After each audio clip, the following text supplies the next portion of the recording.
Yes, it is. The highest expressions. Yes. The highest expressions of our multiple brains. Yes. So this little wisdom project appears to me to be our highest expression of the heart brain. Well, yes, and it's all of, actually, I think, and that's where, you're right, it appears to be of the heart brain, because with great love and compassion to be able to make a difference to other people's lives, we wanted to share the book for people who might never otherwise see the book. Right.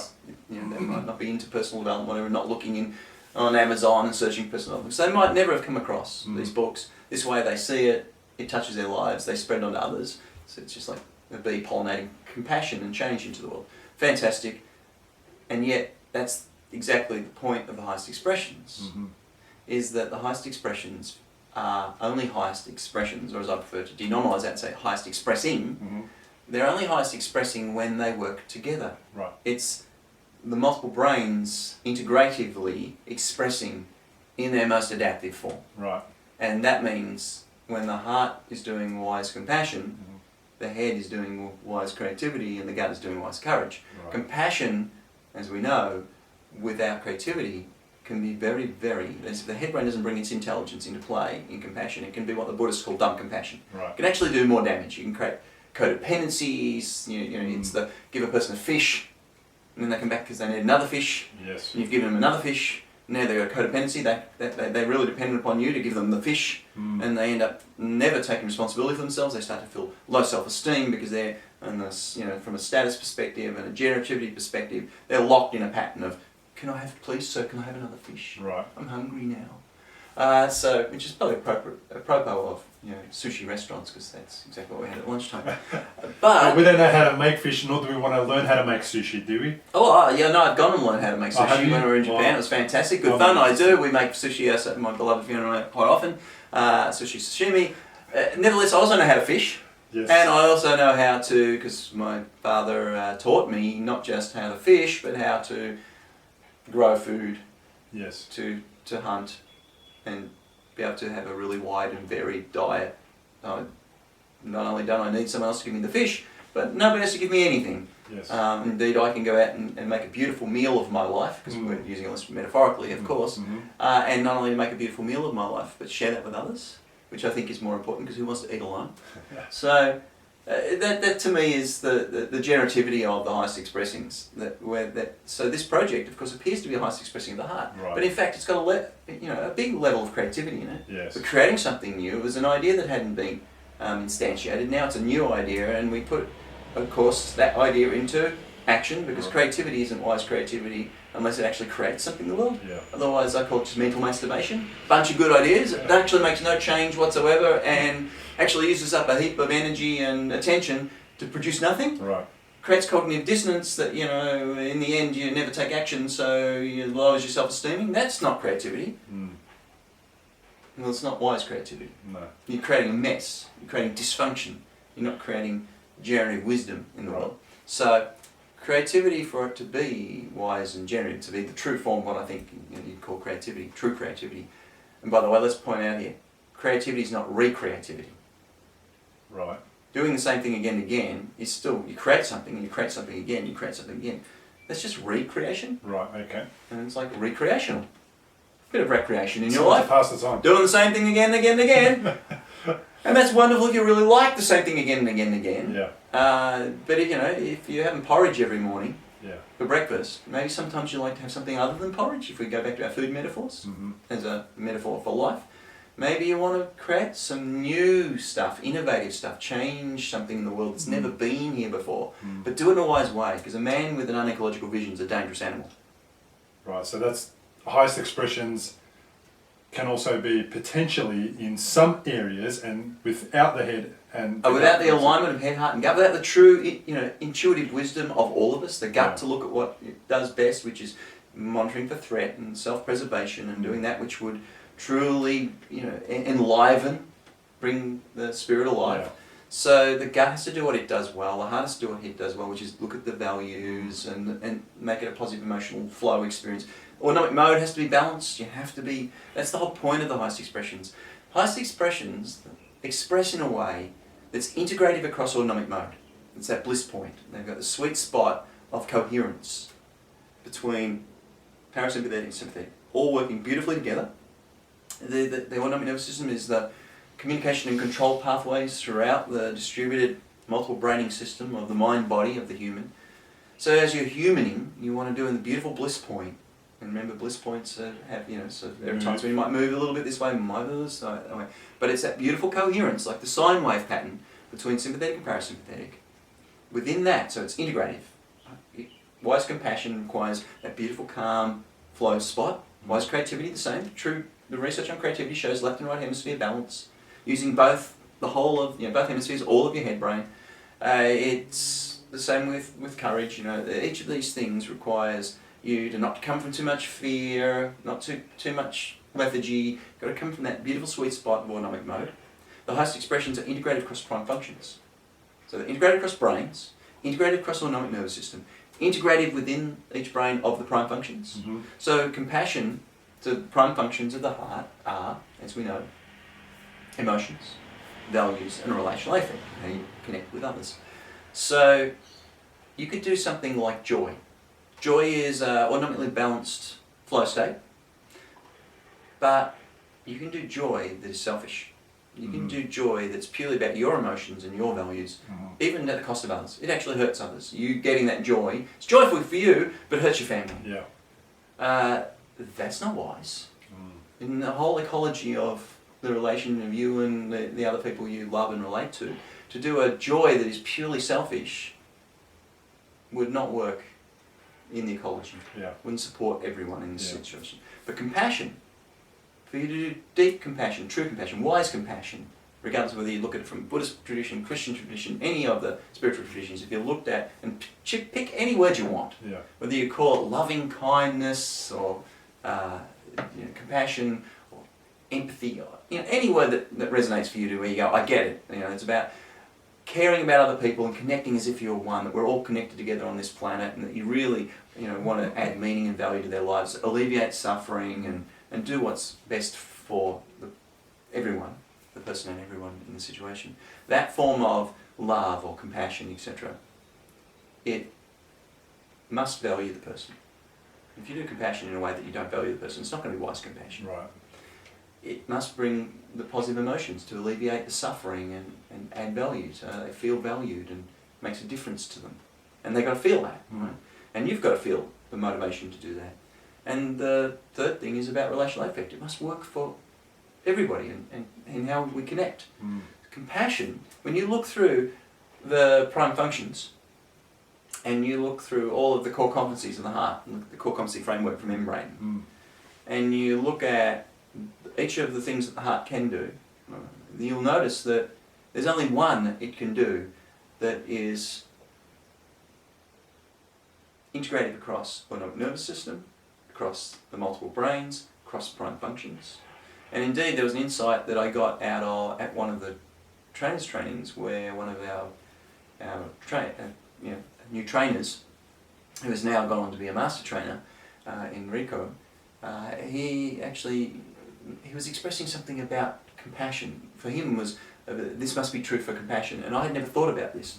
And it was like a blinding flash of obvious. It just suddenly hit me like an intense semantic reaction through the whole of my mind-body system when I went, oh my goodness. Because we had the charts up on the wall of all of the core competency framework at the back of the room, and I was sitting there at the front of the room as he was saying this, and he said this particular thing, and I'm going, how does that fit on there? He's making this be something part of compassion.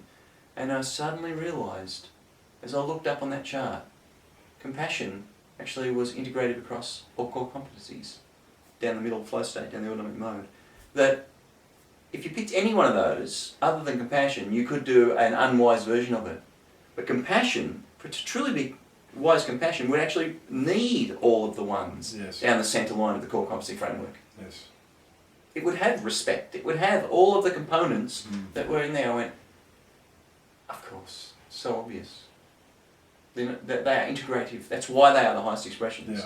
They're why they are the most adaptive form of the heart, the head and the gut operating in there, because they integrate the whole of you across all of your competencies, across all of your functions, across all of the autonomic modes, across all of the brains.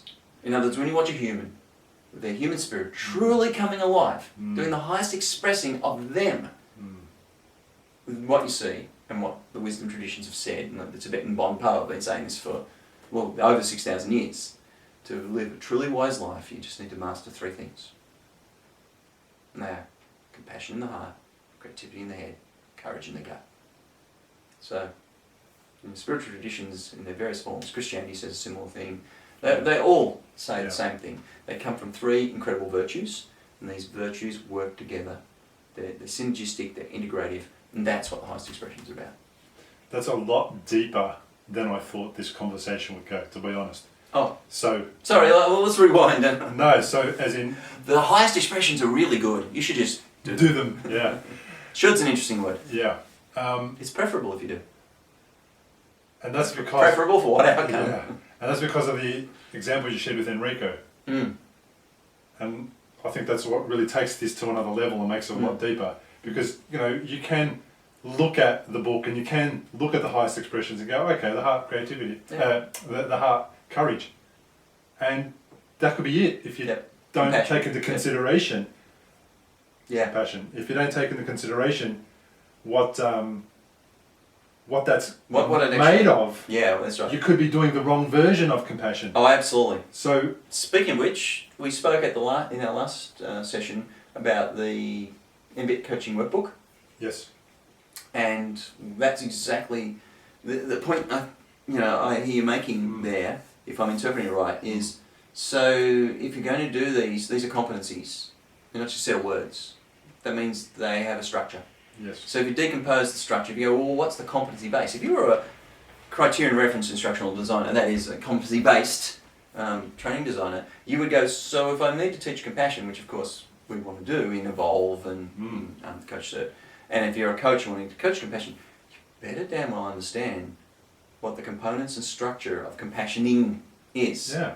So that's very much what I've done with the coaching workbook, because in the facilitator's guide I actually provide a deconstruction of the base levels. Now in MBit Advancing I'll be going into even more deeply. I'm treating each of these competencies, these highest expressions, as a modelling project in its own right, to drill deeper and deeper. I see this as like a multi-year life project for me, which is just to keep drilling more and more. If the Bonpos are right, and neuroscience is backing this up, that they are, if there's really just 3 core things to master, to live a truly wise and wondrous life, their compassion, creativity and courage, in that sequence counts, then, geez, wouldn't it be a pretty much incumbent upon you as an intelligencing system who wants to live a great life to learn more, and not learn at a head level, but at a head, heart, gut, embodied living, we are what we do level. So if you, and as Umberto Maturana, Chilean biologist and systems theorist, incredible, wonderful man, I love him to pieces and his work, but he says all knowing is doing, all true knowing is doing. So if you're going to know something like compassion, creativity and courage, to continue to explore it, to look at the structure of this, like we could play with courage, for example, and depending on which research you look at and how they're deconstructing it, there's different forms of courage, things like intellectual courage versus moral courage versus emotional courage versus intellectual courage, there's versus physical bravery courage. There's some models break into 4, some 5, some 6, but there are sub-factors, and there's been lots and lots of research, everything from behavioural modelling work that Marvin and I did on the structure of couraging to in formal psychology, in leadership, in coaching, etc. There's a lot of different avenues of research. So that's what my task and role as a communicator of science, a synthesizer of going out, because I'm a scientist, so I go out, I can read all these papers, I love reading all these papers, so I go out, find this stuff, and then translate it into pragmatic terms, into what Marvin and I call the so what test. So what? So what can we do with it? Can't do something pragmatically with it, it's a bunch of good head-based ideas. Now good head-based ideas are good, but where the rubber meets the road is when you get it down to here, so it can be truly valid in a way that you can take action on it and align yourself to produce something that adds more wisdom to the world. And that's what I see the field of mBraining and mBit is about. We bring the neuroscience to validate the ancient wisdoms, to provide pragmatic tools, and that's why it's multiple brain integration techniques. Got to leave a suite of techniques like NLP, leave a suite of tools that comes out of an attitude of behavior, of wanton curiosity and a methodology of behavioural modelling. mBit is exactly that. It's NLP focused on the whole of the intelligencing system and not just on the neuro as a head, language out of the head brain, programming as a programming model is a head-based thing. NLP largely, also know they're a third gen and all sorts of interesting NLP models that have started to try to get to the neck down. But the level of specificity they bring misses things like highest expressions and the nature of the autonomic nervous system, etc. mBit, I think, is just the extension of NLP into that, and that's what we've got. Yeah, there's no doubt about it. It's an amazing suite of tools, and the more I talk to you about it, in this environment or other environments, there's a lot of those little extra distinctions. Now, one of those things that I picked up though, which was something that I wasn't practicing before my mBraining journey started, was compassion for self. Yes. So really good at trying to be compassionate for others. Yeah. And I think that's where most people are at. Yeah. Somewhere missing something though. Yeah, of course. How important is compassion for the self? Such an important question. And I love where you gestured then. I know whether you did it deliberately or just with unconscious competence. A bit of both. A bit of both. Just gesture down to that gut level because it has to go down. You have to like just swallow down the unconscious competence around it. So you have to swallow that compassion for self down into a gut level. You truly have to accept and be compassionate for self before you can truly be wisely compassionate for others. How would you know what is compassion for others? How would you know how to do compassion for others? In a way, you have to have reference structures for it. You have to know what it feels like to accept it, to be able to willingly do it for self, to alleviate suffering, add value to your own life. Yeah. If you can't, you can't do for others. You can't. It's like if you watch people who can't love themselves, their form of love that they do for others is usually, somewhat toxic in the limit. In the aggregate, maybe not, but around the edges, it ends up undermining the very thing it tries to set out to do. It's like 2 steps forward, 1 step backwards, giving and taking at the same time. So I think it's safe to say, and there's certainly some research coming out in the scientific literature on looking at self-compassion and how it forms the basis of compassion, of wise compassion. So the first step is to be able to accept self. Now the challenge is what's coming out of the literature is that a lot of people with low self-esteem actually can have quite strong reactions against self-compassion. A lot of people struggle with self-compassion. Right. So it's easier to focus on other people, do positive things for them and get a bit of a good feeling in yourself from doing that, even though you might not notice that what you're doing is a little bit of codependency, it's not truly wise compassion, etc. Irritating. At times, who knows what, right? But because you actually are coming from a place of low self-esteeming, and then there's a huge amount of research in psych on people who do low self-esteeming tend to create experiences outside themselves that replicate what's going on inside themselves. It's an example of cognitive dissonance, the theory of cognitive dissonance and cognitive dissonance removal. So people, lots and lots of research on this, people who have low self-esteem look for partners who will make them feel bad. In other words, they look for people around them, relationships around them, that will validate their unconscious models of themselves. If they have low self-esteeming, remember you don't have self-esteem, let's denominalise that. It's a process. It's a process. It's largely based on comparison sorts, you comparing yourself to various reference models, and there's all different ways you can do self-esteeming. So you learn to do this outside of conscious awareness with unconscious competency, and you end up, esteem means to weigh or to compare. It's very much something that goes down into the heart-gut level. It's a valuing of self by comparison. So if people want to know more about that, read my book, Avoiding the Enemies to Happiness. Nice little ad here. I go into the structure of self-esteeming and how it relates to self-image and self-concept and core identity, how all these things marry up together from a positive psychology, NLP, and mBit perspective. The plug. The plug, yeah, get this book. I spent 10 years researching this book. I'd really love that people actually make use of all of that huge amount of work, both the behavioural modelling work, etc. In fact, mBit largely grew out of that. That was the project that started me on looking at the heart and gut, because when I looked at what were the enemies to happiness, with my friend David McComb, we started this project 10 years before, and it led us to the field of positive psychology. It just came out. We were within the cohort of the first 1,000 people to be trained by Professor Marty Seligman, who was the developer of the field of positive psychology. We trained with him.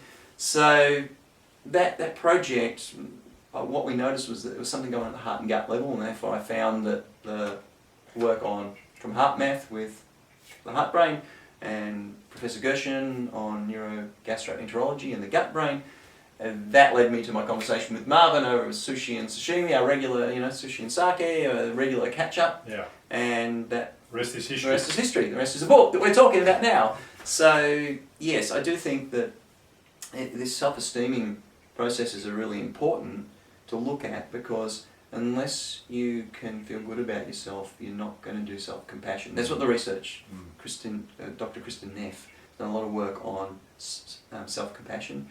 And so if you're a coach or you're working with somebody and they've got low self-esteem, and it might be even low self-esteem without them being consciously aware of it, there can be outside of conscious awareness. Yeah. So they're doing low self-esteeming, and you ask somebody to start to be compassionate for self, to breathe that into their heart and through their neural networks, and they'll abreact against it. They'll either have a nib, or create cognitive distancing. They'll not be able to do it well, and to the point where they can actually have panic attacks and stuff. The heart can freak out into a heart freak out because the gut is, and head are getting involved in reacting to the heart starting to feel stuff that doesn't match how they feel about themselves at a very deep level. Right. So some interesting, cool distinctions on that, and I think it is important. Ultimately, though, you do want to get people to have compassion for self. And we talk about mBraining, how sometimes you have to have them focus on compassion for other first to get them to build the compassion circuits. Reference structures. Yeah. And then to start moving who they're doing the compassion for. Yeah. Slowly get closer and closer to home until in the end they see themselves, and you'd work with them in different ways, use different NLP techniques, etc. So they could see themselves as another. So they literally have to do a second position shift and see themselves being compassionate for this other them.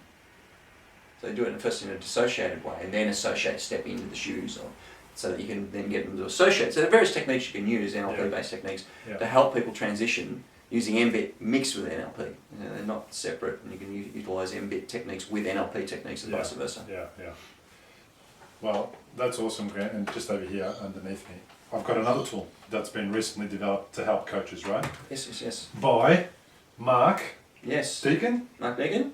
In the UK. Yeah, and Red Veal. And Red Veal. And myself. The three of us worked together for a couple of months on developing these as a learning tool for MBIT coaches or soon-to-be coaches to be able to learn this material so that you just know it off by heart. And they're the mBraining flashcards, and you probably can't see them from that distance. That distance. But it's a pack of 52 or 48 actually. 48 cards. And on the back of each card is a little bit of information about... That's the front card. I think so pick one of the other ones. That's the first one. Yeah, so if you pick one of the cards, then what it has is some learning question on the front, and the answer is on the back. So that you could either look at it and go, "Ooh, what is the answer to that?" Yes, I know what that is. Yep. Oh, or you get someone to test you, so you can play, a game of being able to be tested, so you can get to learning much quicker. The reason I wanted to develop these cards, we've actually got 2 sets of cards coming up. The second set will be out in another few weeks. They're coaching cards. These are coaching cards? No, these are the flashcards. You're absolutely right. Learning cards. Yeah, so they're for learning, and that's something that it was on my to-do list for quite some time, along with a lot of other things on my to-do list. Yep. But it's all kind of prioritised, and it was low in the priorities, but it was eventually to get flashcards. Because I remember when I learned NLP, and when I learned psychology, the thing I found the easy, and the reason I point over there is because I actually got a stack of different flashcards I created, just using library card type things, for me to learn the various subjects in psychology, and the way I could get 100% in my exams, and I did, and was able to top every single year. Not to say I'm smart, but to say there are various techniques you can use to get your brain, to learn stuff very quickly. I've taught... You learn how to learn, right? Learning how to learn, using NLP, etc. So I've taught many other people who've done exactly the same thing. It's not like I'm smart, but one of the ways I learnt to learn to be able to get there quickly is a process of social learning using flashcards. Right. You know, so Dr. Matthew Lieberman's done a whole heap of work on social learning processes, and he says we have a social superpower. We actually have circuits in our brain that if we do social learning, there's learning to be able to learn with someone else, Yes. that it increases memory, retention, integration, etc. hugely. Right. As nicely validated scientific work, and so why wouldn't you use that social superpower to learn? So having flashcards allows you to do that in an easy, quick way. It's not like you couldn't, because you could go and write out a heap of things and create your own versions of them, but Yeah. wouldn't it be easier to have some nice, sexy, colourful cards that someone else has already done? Yeah, they're really well done, they actually. And they are, and they feel good, and Yeah. you know, so the coaching cards, on the other hand, came out of Reb and Mark's work with, they've got coaching cards for the GROW model coaching, for the emotional intelligence coaching, Right. etc.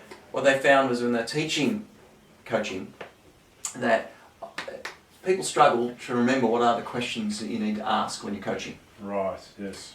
And each stage has its own, like in the MBIT, the road model, each has its own language, its own questions, its own exploration components.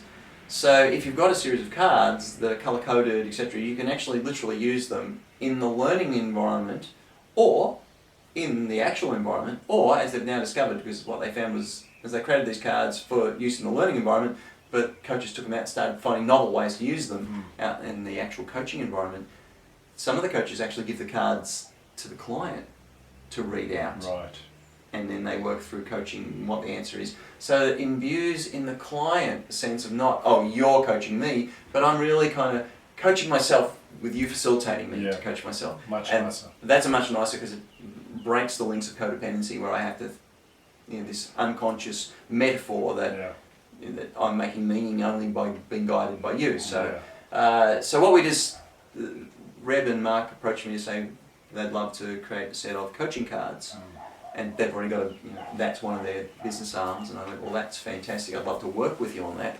And what about we do some flashcards as well, because that's something I wanted to do, and they thought that was a great idea. So we created 2 sets of cards, and it's just a suite of tools that we keep bringing. I've got another project that'll be coming up in the next month or two. I'll be announcing another tool for coaches to be able to use. It's just finding ways to help coaches to be able to truly, hold it at the heart level, deeply imbue it, digest it at the gut level, so that you can take your coaching skills to the next level. So if people are not in Australia, if they're overseas in Europe, and they wanted to get in touch with Mark Deacon and Reb Veal, what's their business called? To get it's on the copy of the cards? Back, I'm pretty sure it's called, the company is called Reveal Solutions.co.uk. So revealsolutions.co.uk, and if you're watching this in Australia, you'll know that mBraining Australia actually supplies the cards in Australia as well. Yeah, and in New Zealand it's mBrainingforsuccess.co.nz. Okay. So Suzanne in New Zealand. So we have some, it's great, and I really appreciate you doing that, actually holding the stock so that trainers and coaches in Australia, because otherwise they'd be paying postage all the way from the UK, because they're manufactured and stuff in the UK, to Australia, which makes huge expense. Like the postage for one pack of cards is as much as the cost of the pack of the cards. By you bringing in a huge bunch and holding some stock, which I know is a lot of money sitting there in your back shed for no good reason other than to support the MBIT community. So thank you, I really appreciate that. No, you're welcome. So on that note, we've covered a whole bunch of amazing stuff, and I think we should wrap up this episode. Cool. Thank everybody for... Wait a minute, over here. Thank everybody for tuning in again, and hope you got a lot out of this, and we'll look forward to seeing you in the next episode. Thanks everyone. Bye.